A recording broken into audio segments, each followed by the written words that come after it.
வணக்கம். தமிழக வானவில் தளத்திலிருந்து செய்திகளை வழங்குவது கார்த்திகை ஜோதி. மேல்மருவத்தூர் அன்னை ஆதிபராசக்தி ஆலயத்தில் ஒவ்வொரு ஆண்டும் தைப்பூசத்து அன்று ஜோதி ஏற்றும் நிகழ்வு நடைபெறும்.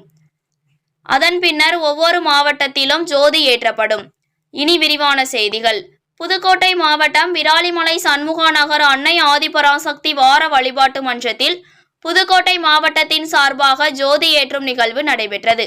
ஜோதி ஏற்றுவதற்கு முன்னதாக வேள்வி நடத்தப்பட்டு அதன் பின்னர் ஜோதி ஏற்றப்பட்டது. விழாவில் அன்னை ஆதிபராசக்தி ஆன்மீக இயக்கத்தின் புதுக்கோட்டை மாவட்ட தலைவர் சக்தி கலியபெருமாள், மாவட்ட பொருளாளர் சக்தி காளிமுத்து, புதுக்கோட்டை மேற்கு மாவட்ட துணைத் தலைவர் சக்தி ஜெயராஜ், புதுக்கோட்டை தெற்கு மாவட்ட துணைத் தலைவர் சக்தி கருப்பையா, புதுக்கோட்டை கிழக்கு மாவட்ட துணைத் தலைவர் சக்தி கோவிந்தராஜ், புதுக்கோட்டை மாவட்ட இளைஞர் அணி செயலாளர் சக்தி ராமநாதன் ஆகியோர் ஜோதியை ஏற்றினர். சக்தி கணேசன் விழாவில் தன்னிகை குழுவைச் சேர்ந்த சக்தி கந்தசாமி, சக்தி பிரகதீஸ்வரன், சக்தி நாகராஜன் கலந்து கொண்டனர். விழாவில் ஏராளமான செவ்வாடை தொண்டர்கள் கலந்து கொண்டனர். விழா ஏற்பாடுகளை சக்தி திருமதி அனுசியா தேவி செய்திருந்தார். நிகழ்ச்சியின் நிறைவாக அனைவருக்கும் சிறப்பான அன்னதானம் வழங்கப்பட்டது.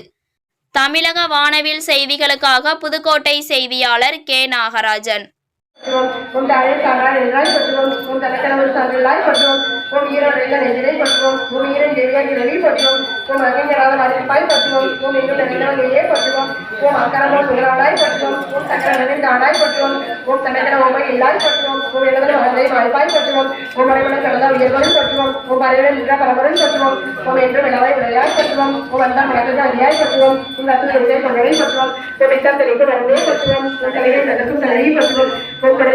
காப்பாய் பற்றுவோம் வெற்றியால் பற்றுவோம் வெற்றியை விளைவித்து பற்றுவோம்